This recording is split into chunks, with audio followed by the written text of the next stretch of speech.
welcome or welcome back to Life on the Ranch. Today we are going outside of my comfort zone even more than normal because I don't really cook, I don't really craft outside of like scrapbooking, but I have never Pokemoned before, but Stan has. So we were back at Stan's old house visiting his mom over the holidays, and we picked up this thing, which is full of Pokemon cards.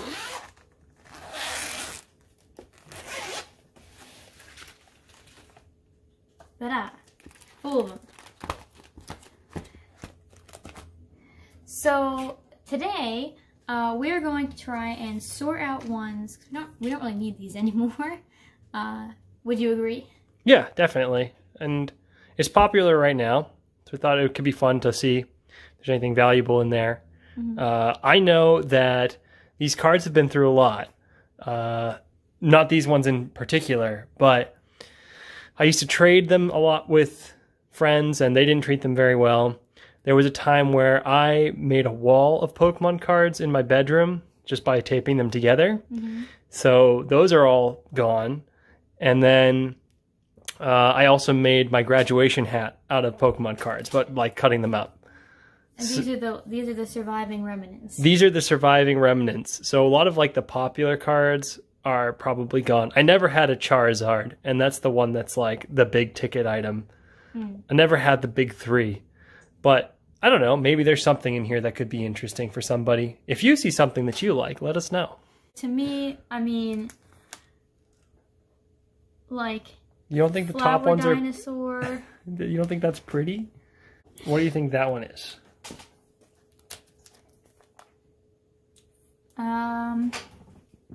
Fuego. Fuego? Yeah. That is such a cute name for it. That one's Fuego. Really? No. It's Cyndaquil, Quilava, Typhlosion. This one's like, I would call it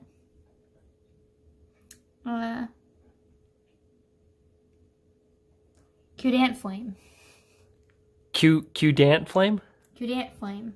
What does that mean, Cudant Flame? Cute Anteater Flames. Cute Ant Flame. Cute Ant Flame. Unileaf or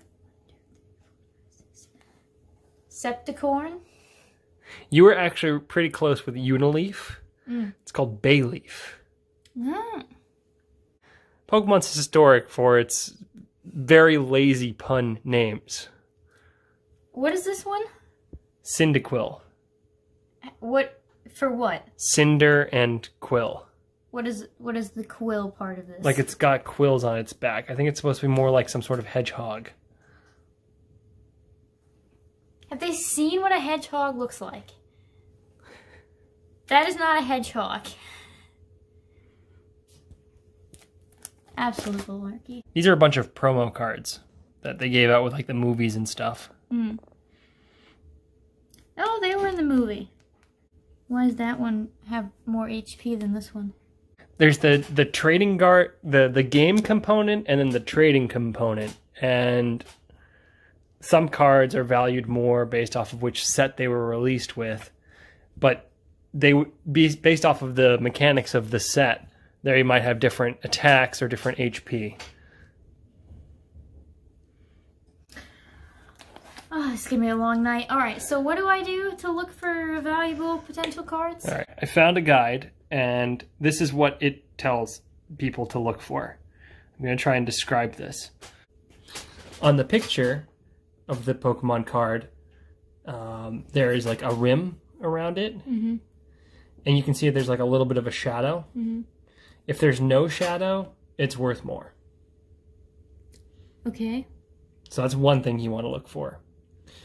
The other thing you want to look for is on the left here. If there's no logo, it's part of the basic set. But there are certain logos that are worth more. Like Neo Genesis has 2 stars. It's just, this is based off of the pack that they came out of. Since this one says promo, it means it came out with a movie or something. Mm. Over here, on the other side, this corner, there might be a stamp here that says first edition. If it does, it's worth more. If it doesn't, that's okay. But it's not worth, it may not be worth as much. And then after that, it's just general quality. So if there's like bends in the card, the back of the card's really important, but we won't dig too much into that. We're just gonna look for promising things. Okay, promising things. Yeah. Okay. Oh, one more thing that I forgot to say.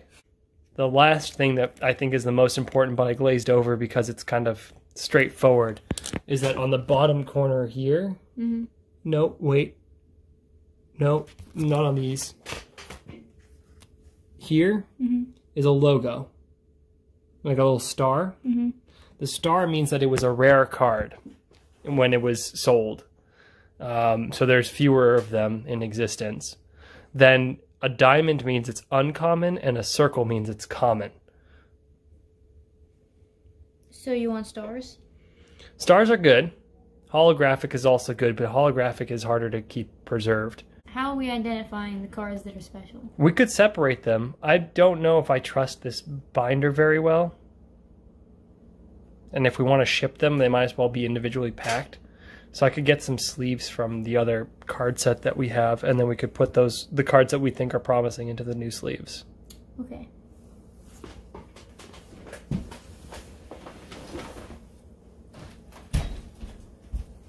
Did you stop recording? I'm not. Help.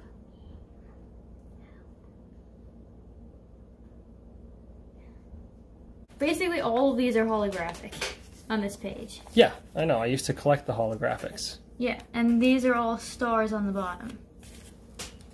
So would all of these be valuable? No, not necessarily. So like let's take an example. Which one do you think of these would be the most valuable?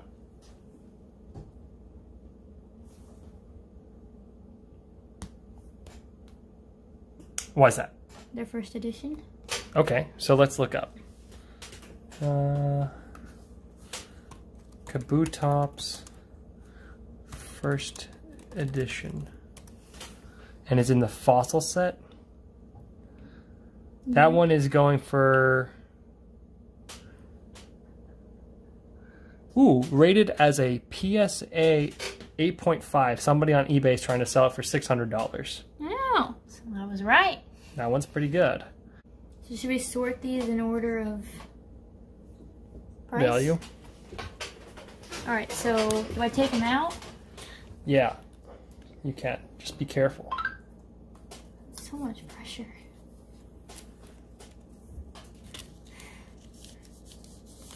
Okay, $600 right here. Here's the Kabutops that might be worth something. We don't know. It needs to get appraised from this point forward. It looks like to me that the hollow is a little scratched. I'm not sure. The back looks pretty good though. Here we go. Okay, so now you can flip it. Man, those cards look so cool. The design's so nice. We're gonna end up going through this whole process, and then I'm gonna end up keeping all of these. That's what's gonna happen. Alright, so this Scizor one, we said it might be $200? Could be, yeah. Okay. This is fun. I hope there's this many on all the pages. You know, for the overlap of people who like our hamster content, cooking content, craft content, occasional fitness content, you know, now if you're a Pokemon person, we've got you covered too. Come here for your one-stop shop for all of YouTube in one place. There's one left that I thought would be of interest there, Okay. and I want to see if you can spot it. Can our viewers at home spot it? There's a double star one. That one is the next page. Oh. This one doesn't have a shadow. Yeah. Let's see. So here he is. You cannot show them every card. Well, you don't know what footage you're going to end up wanting. Okay, I've got another first edition. Okay. From the double star set. Azumarill. The highest it ever sold for was $350. Nice.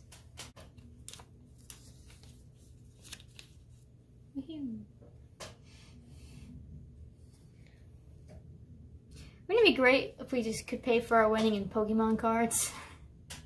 Yo, nobody cares about Hypno. Sorry, dude. This is max $40. How sad. I like you, Hypno. I'll put you back.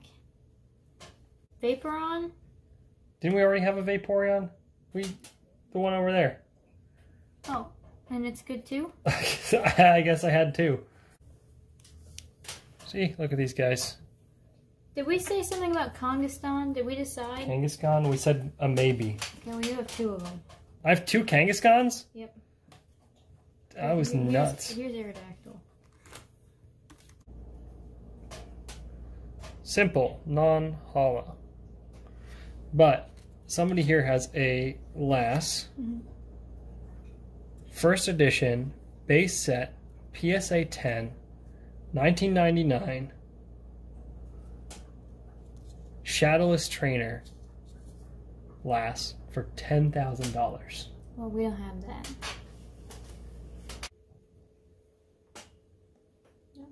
More Machokes.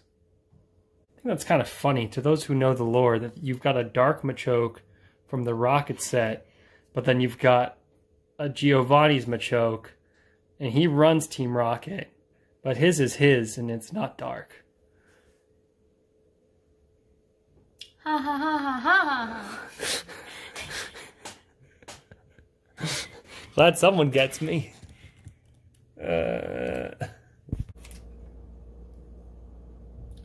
You've got so many Neogenesis. Unbelievably Neogenesis. How did you end up with so many first edition Neogenesis? I don't know. Swinub.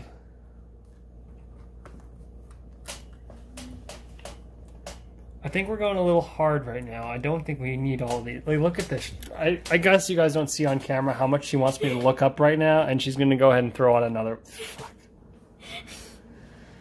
I'm not throwing you anything that is not a first edition, high quality card. So, I don't know what to tell you. You have not looked up one, and it's been like $5, okay? I'm not trying to make you look up all of them. I guess that's fair. What are these things? I think you're at the end of the Pokemon cards and now into the promotional stuff. Okay, so we need to look up how to rate Japanese. Well, these aren't Japanese things anymore. No, the Japanese at the beginning. So these aren't worth anything? I don't think so. Okay, so we need to go back and look at... Unless, you know, in the comments, anybody wants a Shiny Doug Trio thing. You let us know. PSA 10 question mark? That's fun. People sell these cards sometimes ungraded, and they're like, well, could be PSA 10, you don't know. Hey, PSA 10, $100. How do you know it's ungraded? Because it doesn't have the... So the graded ones have a... Yeah, the one that I'm looking at here doesn't have like the graded box. Once it's graded, it has like a number that's associated with it. It says it on the box that it's mint or 9, 10. It can be ranked from like 1 to 10. And so, yeah, if you just have it in a box, like in a sleeve, like this. Yeah, you could say PSA 10 question mark. So you have 2 of these. And they're different numbers. I don't know how that works. Oh no, they're slightly different. That's Chansey, a pink blob. And that's Clefairy, a pink blob. Chansey, Clefairy. And they're both rare, pink blobs. Chansey. Ninetales. Maybe also unlimited? Who else is learning the lingo? Is it unlimited? Yeah, it's unlimited. If you get that one, base set, Ninetales. Hollow. PSA 8. Got someone here selling it for $270. And it gets a sleeve. And it gets a sleeve. Now, is the fact that they're selling them maybe discouraging? Should we be looking for things that like are sold? That's the thing, right? Like, are these prices inflated because they're still on the market? Right. I don't know. Snorlax, unlimited.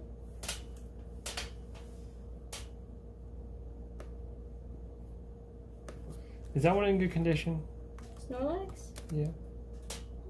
I don't know. Doesn't look. It's okay. Is it a base set too? Doesn't say that it has base set here. I didn't say base set 2, I said unlimited. That's weird.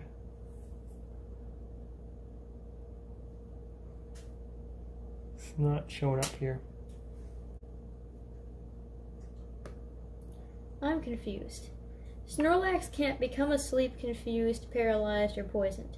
This power can't be used if Snorlax is already asleep, confused, or paralyzed. What? Snorlax can't become asleep, confused, or paralyzed, or poisoned. This power can't be used if Snorlax is already asleep, confused, or paralyzed. A little contradictory, I guess. I guess you can... Poison it? If it's poison, the power can still be used. I don't understand. Some mild scratches. The unpoisonable poison boy. So confused.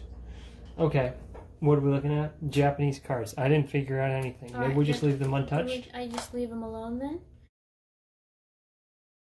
And then that's it. Unless you wanted to look at the these. Oh no, I don't think they're worth much. Okay, then we're done. Okay, so these are the ones that we put into the maybe pile, and we're gonna, these we think have a declared value of under $200, but we're gonna double check that, because if they're over 200, they jump into the regular section. So we have to go through these again, and also we have to see if it's worth sending them in, because we're gonna see if we think they're like in good condition or not. Right. That would also determine if we decide to send them in. We can pre-evaluate. We can potentially use all of these. We just have to make sure they're not over $200. Right. And that we think they're worth more than $10. Right, each. Which they are in pretty good condition. And some of them are first. Most of them, yeah. So we have to double check these. And then these ones are our ones we think are worth more money. So we're going to double check the price of these. But these go for $50 per card.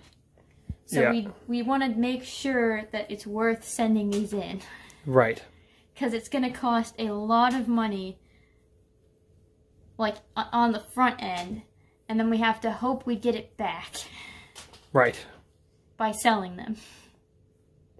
Yep. It would be great if you could just sell them to PSA.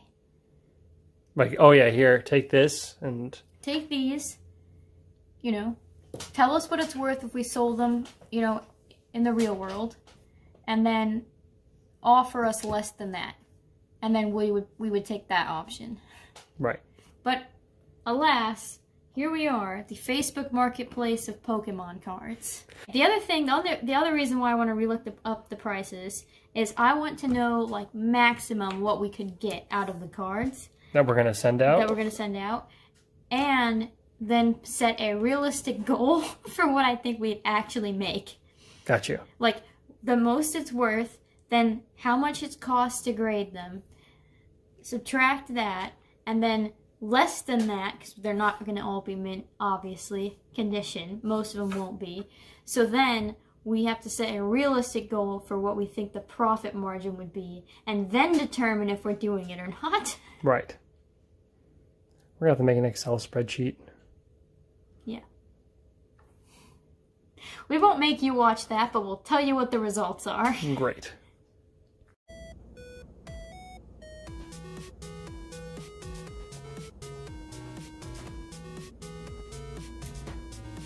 So, these are the cards that we've decided we are going to submit for grading. We went through the piles of cards that had potential value and then self-graded them so that we think that all of these cards are PSA 7 or better, which means that they have less wear and tear. That's what the grading system is about. And so, if they are all PSA 7 or better, even after the cost of grading them, which is $700, we think we can make $2,000. And like I said, we do think they're all PSA 7 or better, and we could make even more money if any of them are rated more than PSA 7. So our goal is to make $2,000, but we have the potential to maybe make more. But it is going to take some time because the grading process takes 15 weeks, and then we have to sell them. So part 2 won't be coming anytime soon, but I am excited to finally answer the question of if you can actually make money selling your old Pokemon cards. Because a lot of people talk about it, and I've watched some videos where people are like, oh, this card is worth X amount of money. I would like to see if that actually is true for the average Joe Pokemon collector kid, now as an adult. That would be Stan. But anyhow, if you want to support our journey, like I said, part 2 won't be coming out for some time, so click subscribe to watch our other content. If you liked this video, give it a thumbs up, and comment down below if you were a Pokemon kid or if you've had any luck or bad luck selling or trading Pokemon cards, and let us know below. In the meantime, I hope you have a wonderful 15 weeks, and we'll be keeping up with you with our daily content. Bye!